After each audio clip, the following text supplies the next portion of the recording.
Hey y'all, it's Dark Sugar Podcast coming to you fresh out the packet with everything black. Dark Sugar. Hey y'all, welcome to Dark Sugar Podcast. This is your host, Kiana, and I'm excited because I'm here with my lovely co-host, my cousin, and we are going to be introducing this topic as a pop-up interview, also promoting her book, and I'm really excited. So, cousin, if you want to introduce yourself, how do you want the people to know you? What do you want to be called? Everybody calls me Jackie. I write books for a living, basically, I guess. And I'm working on my second book at this point. We haven't found a title for it yet, so we're pretty much sticking to the same one that we had for the first one, which is Changes of Life, excuse me. And this is part 2. Yeah, and I'm so excited, you guys. I just have to speak on your first book of poems, Changes of Life. It's just, I was so inspired. Y'all know I write a little something on my side, but for my cousin to just go ahead, put it out there, publish the shit, do it. I was just really so inspired, and your poems were really simplistic but raw and relatable, and each of them had this moment where I was like, oh shit, like I could identify. So I just want to thank you, and I'm so excited for your second book. Yeah, and it was Thank you. Jackie's idea to throw in this topic. I think it's, we've been talking about family trauma, generational trauma, and we've touched on some trauma points, but this is the first time I feel like we're really getting into a really specific topic, and we're going to be talking about when a parent is absent and the emotional abandonment that comes with that. And Jackie, I just want you to elaborate on why this topic is important to you and why you brought it to our attention. This topic is important to me because it's me. I was adopted at birth, pretty much adopted. I think I was adopted by age 3 is what they said. And it happened to me. I'm hospital. Granted, it's great that I got left at the hospital, but the effects of being left and finding out, okay, you're adopted, so you got left, and the effects and what bothers me, it sticks with you. It doesn't just leave you, oh, I got this other family, so I'm okay. No, the effects stick with you, from the mental to the physical to the emotional. Like, it all sticks with you. So it's a very important topic to me. And I think it needs to be discussed so that people understand they're not by themselves. There are people out there going through the same thing you're going through, and there are ways to cope with it. Exactly. That's really important. And I'm, really glad to be opening up this topic because, like you said, it's happened to you. It's happened to, in varying degrees, a lot of people in our family. And it's something that happens in a lot of Black families, POC families. And the repercussions of that need to be addressed. So going into our first question that I'd like for you to answer, is it ever okay for a parent to abandon a child? And to that I say no. It is never okay for a parent to abandon a child. I don't care how they were conceived or whatever happened. It's not okay, because in the end, that child is going to pay with their life, with their mentality, with their everything, for you abandoning them and leaving them. Like, you owe them your time, your energy, your effort, because they didn't ask to be here. And that's just my opinion on it. Yeah, I think that you just touched up what you just said at the end. They didn't ask to be there. And a lot of times when trauma happens to us, we're blamed. And going into the second question, the effects on the child, and you spoke to me about this separately, the guilt that you feel, which makes sense, but that's a symptom that a lot of people, that's very difficult to explain. So if you could elaborate on that, the effects of the child. Well, I mean, there's first of all, there is guilt, because you, like I said, you start to feel like, okay, did I do something wrong? Was I crying too much? Or, if I was a baby, was I crying too much? If I'm older, what was it about me that I couldn't be kept, or I couldn't, did I do something? You're blaming yourself a lot of times. And so you start to feel guilt. And of course, it's a lot Mm-hmm. to have. That's a burden that you have to bear until you either come to a conclusion that, hey, it's not my fault, or you address it with the actual person that did the abandoning. Right. And then we talk about resentment in some form Yes. towards your parents, or maybe even Yes. sometimes It's towards your definitely. current parents, your birth parents and Yes. your parents. Like how does that work sometimes?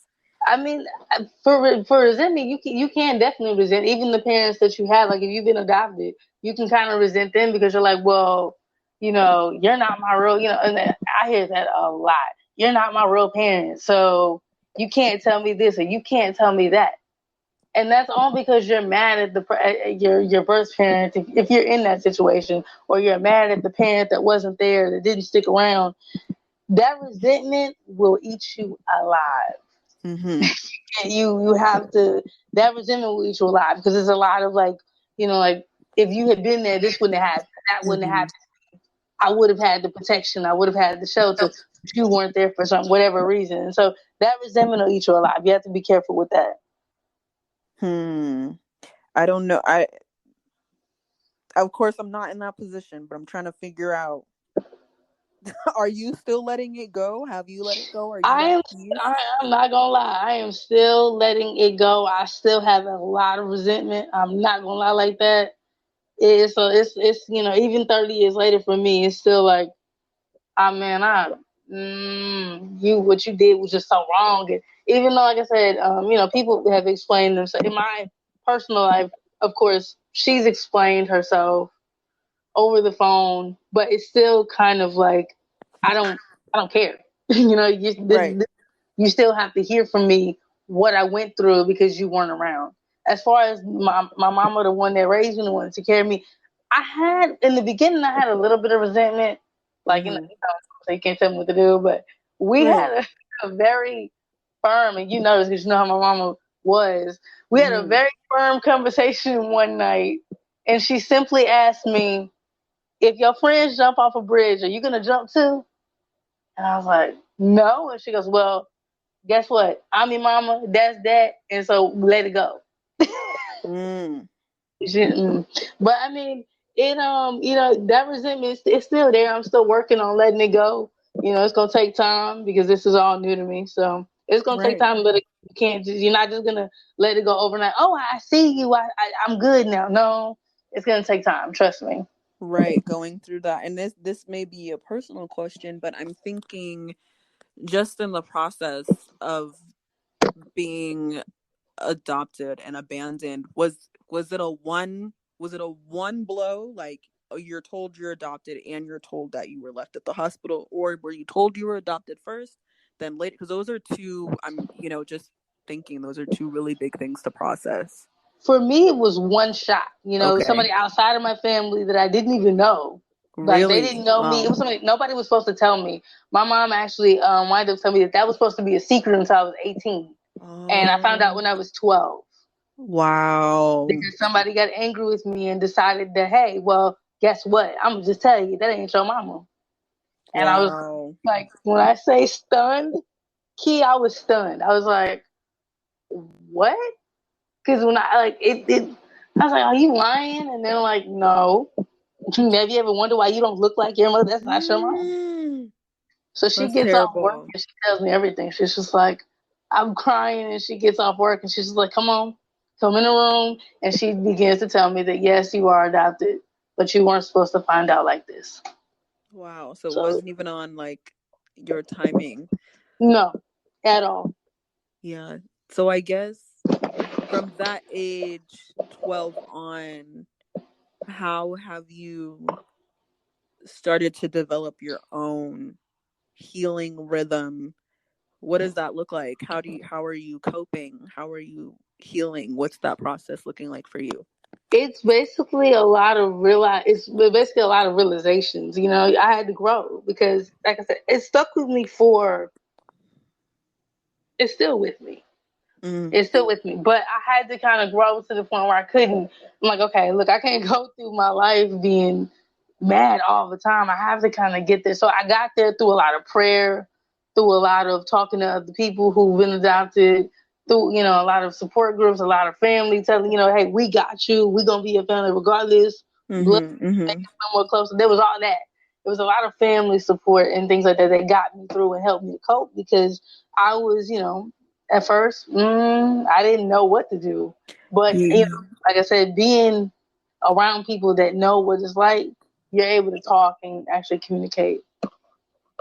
Yeah, that's really good, having a good support system, because we think we can do it on our own a lot of the time, or we want to, but it's also really good to have that support. And then what because recently I've dived into affirmations. I think years ago I thought I knew what affirmations were, like self affirmations and positive affirmations, but you know, what have you been telling yourself recently? How are you talking to yourself now, maybe compared to years ago?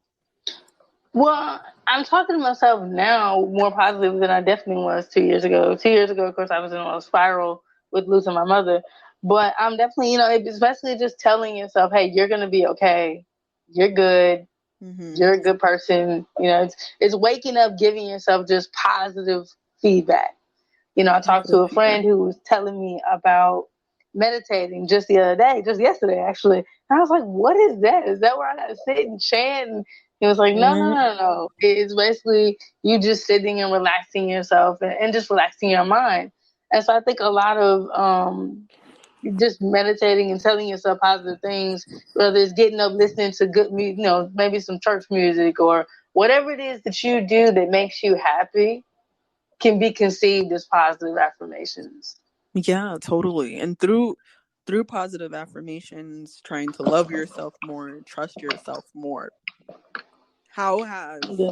and I don't want to just specifically talk about dating, because trust can go outside that realm. But how has Hmm. trust been for you with, I'm assuming, and I hate this term. I need to find a better term. I hate when people say like daddy issues or mommy issues or abandonment issues, because Hmm. the perception is, oh, they just have daddy issues, whatever. When it's like a whole Yeah, it's a psychological whole like thing. response. So, Hmm.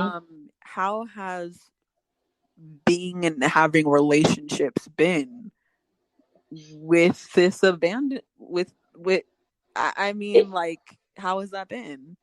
I'm pretty much me personally. I'm perceived as very clingy because it made me very clingy to people, like friends, family. I don't want you to leave. Don't go anywhere. And when you did leave or you had to leave for whatever reason, I was angry a lot. So I'm perceived as very clingy, And and and it's yeah. Go ahead.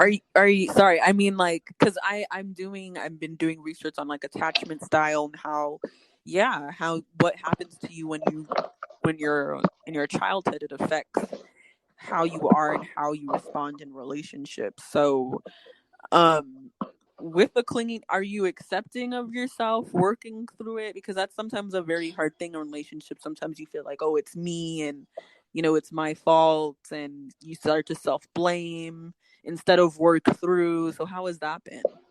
I've recently, and I do mean recently, I had to first of all come to the conclusion that okay, you are clingy because I didn't at first. I did not really like accept the fact that I was clingy. Like For I'm not denial. clingy. This is how I am. Yeah. I just like recently, literally came to the fact that yes, you're very clingy, and this Mm, is how you have to break that just by understanding that hey, people are gonna go, things are gonna end, but you're going to be okay so long as you have to have some kind of foundation. You have to be able to stand on something. And for yeah. me, standing on something is standing honestly. And this is just me. I don't know how other people were raised, but of course I was raised in the Baptist church. So you learn, you're standing on your Mm, faith. And so mm-hmm. that's pretty much what I've had to kind of stand on. Like, okay, if they leave today or tomorrow, I'm going to be okay because I got God. God got me. God started this whole thing. So he's going to keep me, but I'm still in that phase of standing on it. So Yeah, I'm yeah. but I'm working on getting to a phase where it's a solid and I'm standing strong. Like, I got this. That's amazing. I think that key, that knowing that no matter what happens, you're going to be okay. That's the real, that's the true healing. Because after all that trauma, trying to convince yourself, kind of bring yourself back down and be like, okay, yes, this, in spite of all this, these terrible things, we still have to tell ourselves it's going to be okay. So Mm-hmm. that's a really big thing. And Yes. we've talked on the side about, your adoption journey, and how has trust, how is that playing a part in your biological parents and your family, getting close to them? How do you even begin to develop that?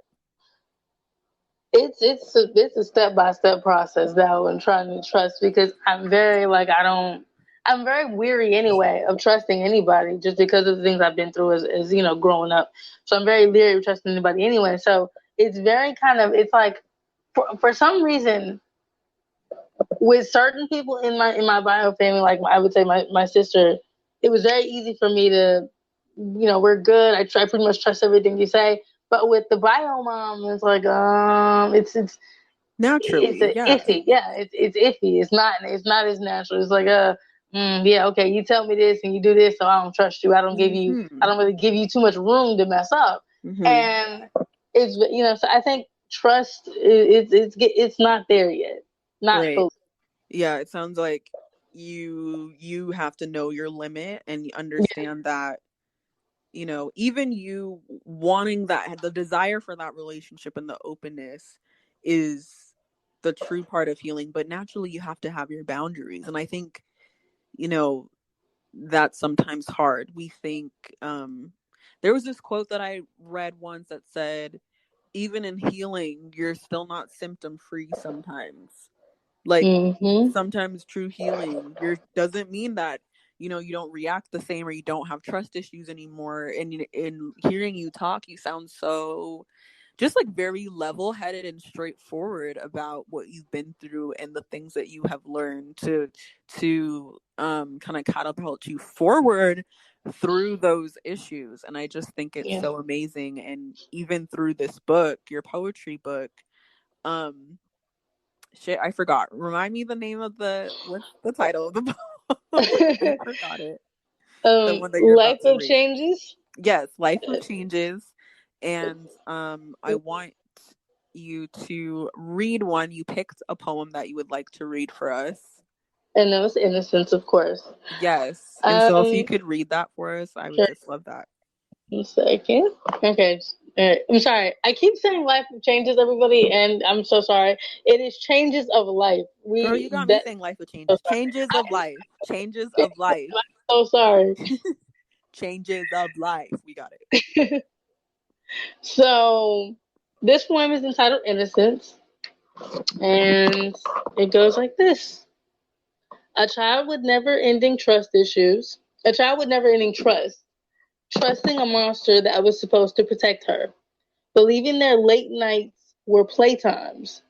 As she grows, her trust fades. As she stands in her kitchen, she washes dishes, takes care of her.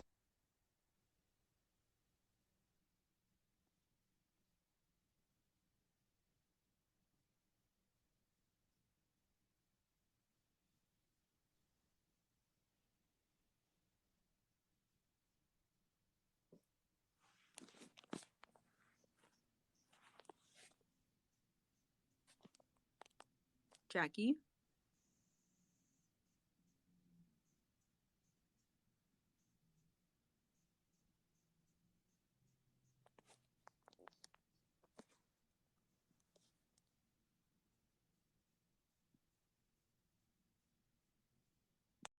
A child with never ending trust, trusting a monster that was supposed to protect her, believing their late nights were playtimes. As she grows, her trust fades. As she stands in her kitchen, she washes dishes, takes care of her children, her eyes hiding her pain, and no one asks if she's okay. Years later, she thinks she has found the one. She treats him like a king, His smile masked a monster. She is grown, but to him, she is a child of this game called life. Her screams no one hears. A young mother living with her monster under the bed. With no help, she works extra hard. Her monster finally leaves, only for another to appear.